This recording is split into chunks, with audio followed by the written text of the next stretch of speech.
David's so excited to be here. And David is one of the most important parts of our tour because without him, we'd be walking. And it's so cold and it's so long. It's an hour-long tour, everybody. Can you imagine walking it?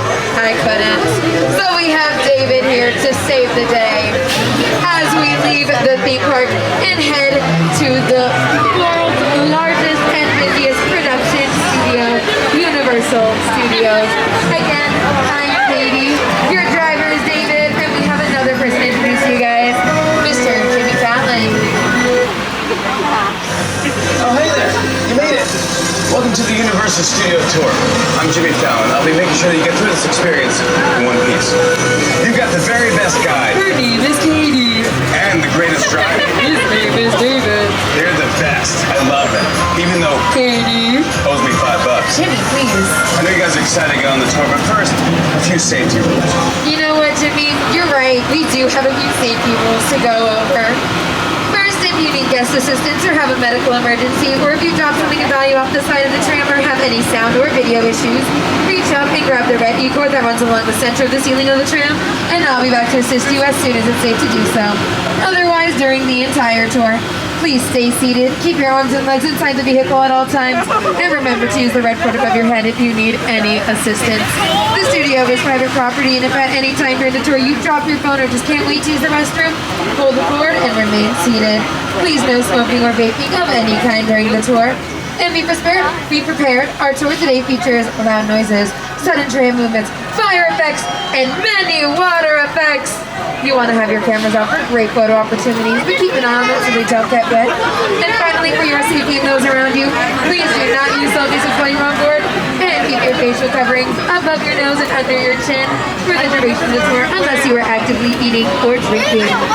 Alright, you guys, we are now heading down the Universal Studios movie timeline, and you're going to get a last glimpse of that lower lot. You can see that Nintendo World is in construction, that big black pit over there.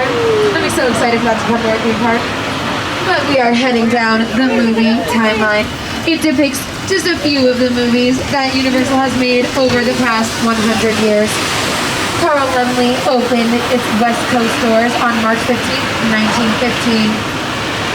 His dream was to create a self-sufficient, working movie studio.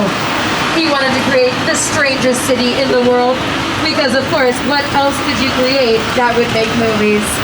And for that to happen, you need a fire station. That was everyone's first guess, right? To the right, you're going to see Fire Station 51. We also have medical offices, a police department, and our own zip code. Got it. Yes, we are Universal City 91608. If someone wants to send me a postcard, send it to Katie. But one of the most integral parts to making movies is, I know everybody's thinking it, and I'm just gonna say it, a soundstage, right? We're all on the same page there? Perfect. I see you, I know you get it. Sound stages are the perfect place to make movies because they are a perfectly controlled environment. Soundstage 12 to your left, most recently home to The Voice, is our oldest and our largest soundstage. It is 30,000 square feet and it was built in 1928.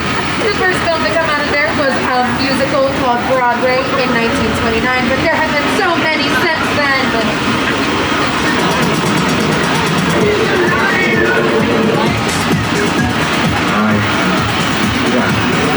Stand up to my new friend!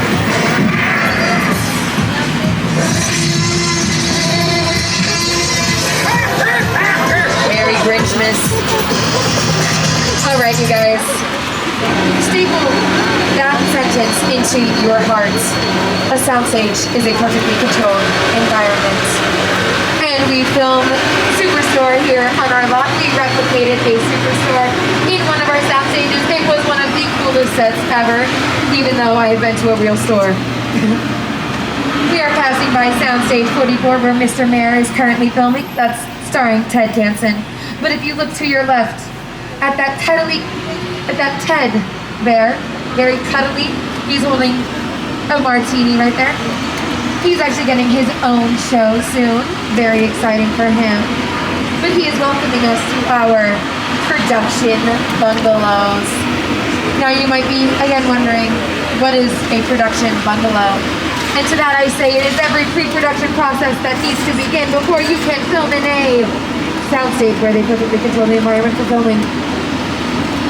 That's right, all of our pre-production processes happen in these bungalows. Script writing, editing, casting, production design, all of it happens in our bungalows. Currently housed here is Brownstone Street Productions. That's Elizabeth Banks Production Studio. She produced all three Perfect movies. In Bungalow 5195, coming up on your left, that was Alfred Hitchcock's bungalow. But currently home there is our dealer Rentis company. They are your source for all Hannibal Lecter media that you see today. We also house 7 Bucks Productions. That's Dwayne The Rock Johnson's production company. And he's currently working on Young Rock, a TV show about his life when he was younger. And to your left, you're going to see sound stages 22 and 23. They look a little bit different than normal sound stages, and that's because their production offices are in the front of the buildings. We filmed Hairspray live in 2016 there. We also used those sound stages for Will and Grace, a revival series. And currently there is Keenan, starring Keenan Thompson, Chris Brett, and Don Johnson. And if you look to your right, we are now heading into our back lot. That's right, we've left the front lot and are now in the back lot, where we shoot exterior scenes on a grand scale. Exterior scenes are all the shots that are shot outside. If you look to your right, you're gonna get a great view of our New York street. It's lit in blue. This is our metropolitan sets, or we call them the Metro sets. This is where we can film any major city in the world right here on our Universal Studios lot. We are currently passing by Central Park, and it's a little bit smaller than the actual one, but whatever. And our Brownstone Street. Grace, the dog! I'm in the shower!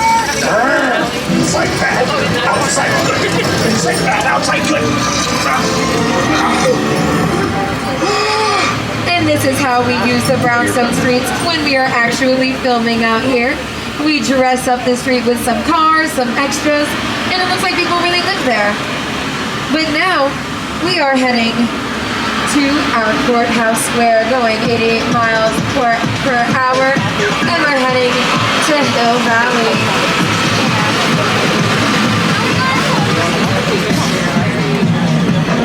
That's right, that is our courthouse square. Currently they are using it for Rutherford Falls on our Peacock streaming service. Nice place, huh?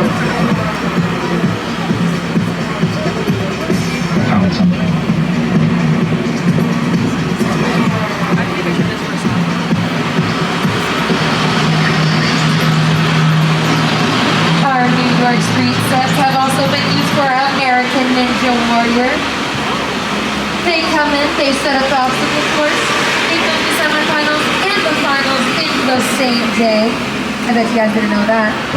They break down the set and then they head home. Easy peasy, lemon squeezy. But there's somebody who knows New York Street a little bit better than I do. You guys met him a little bit earlier. Hey everyone, welcome to New York! I got my start right here in New York on Saturday Night Live. This is actually my old neighborhood. What's got mugged over there? That old woman. Green accent to talk to us about him. It's the original King Kong that made me want to direct movies. I saw that movie on TV when I was about 8 or 9 years old, and I wanted to become a filmmaker.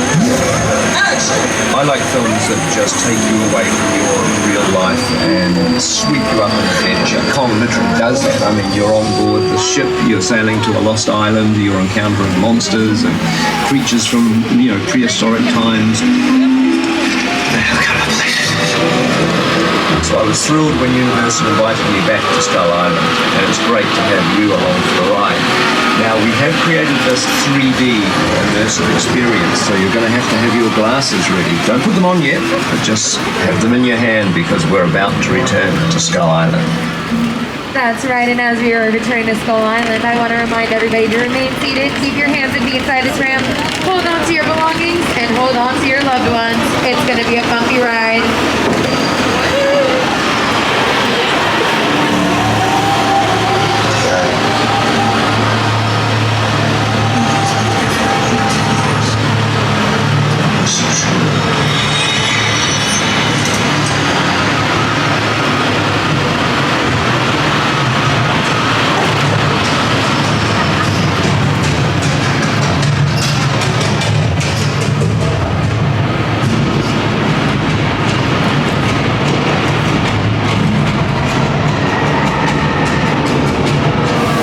Okay, glasses on everybody.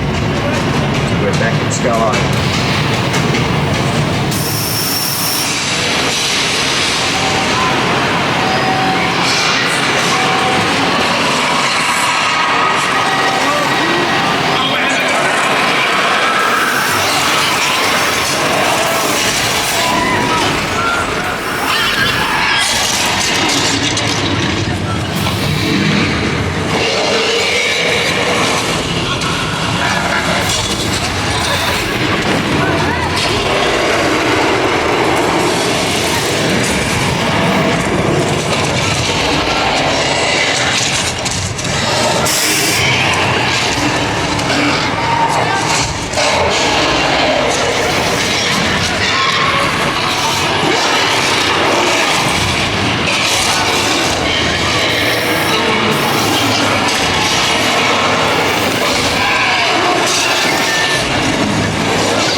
That was projected on some of the world's largest 3D digital screens.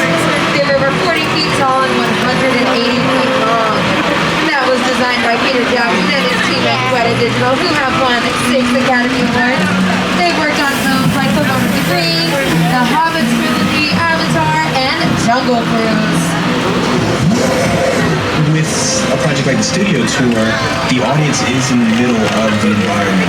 They're looking in all directions. There's creatures coming at them. They're seeing Kong from this side and T-Rexes from the other side. Working on a movie, we always know where people are looking. They're looking straight ahead. They're looking at the shot that we're working on. Here we have to take into account that people are looking in all directions. Also, one of the things about this ride, unlike the movies that we're used to working on, there's no cuts. Because it's one giant shot. This tram that's driving along through Skull Island because of where the camera's from. This wing represents where the screen is 10 meters away. We really created about 50 minutes of a feature film. That amount of visual integration, that number of pixels, and presenting it to the audience, it's a hell of a ride.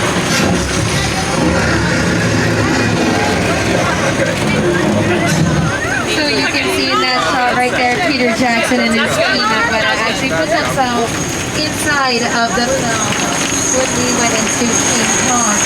Now, when we saw our tram appear on the screen, our tram actually turned into what we call a picture car. So a picture car is any car that's in a movie, TV show, commercial, or even a music video. It's a car that can be used as decoration, can be being driven by in the background or driven by the main characters. That is a picture car. And we have some pretty cool ones to show you guys up ahead.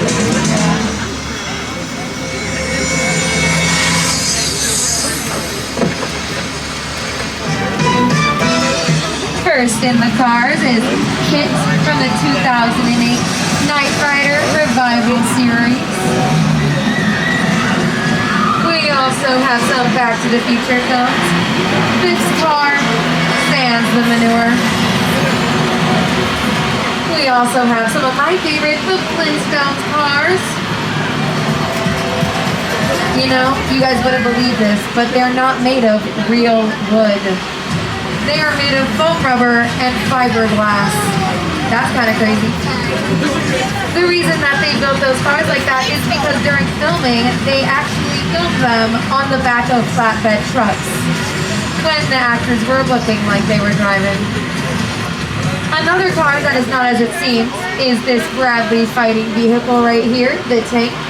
It is made of pressed plywood and PVC piping, making it again a very lightweight vehicle.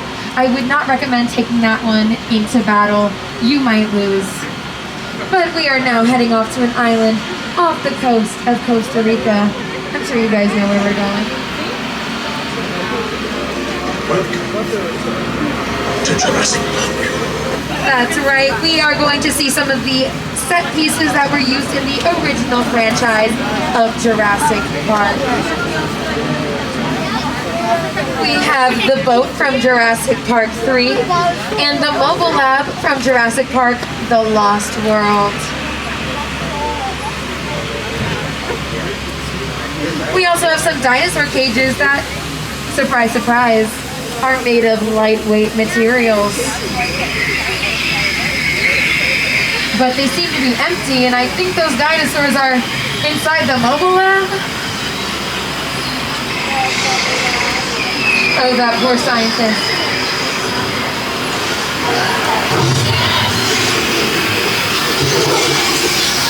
Don't worry, you guys.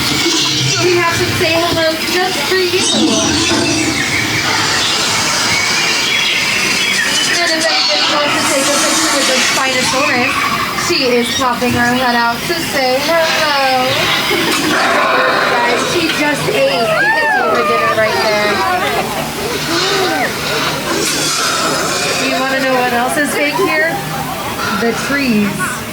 Yes, even those trees are fake because filmmakers realized that actors didn't like it when real trees fell on them. Surprise, surprise. A lot of that stuff is made from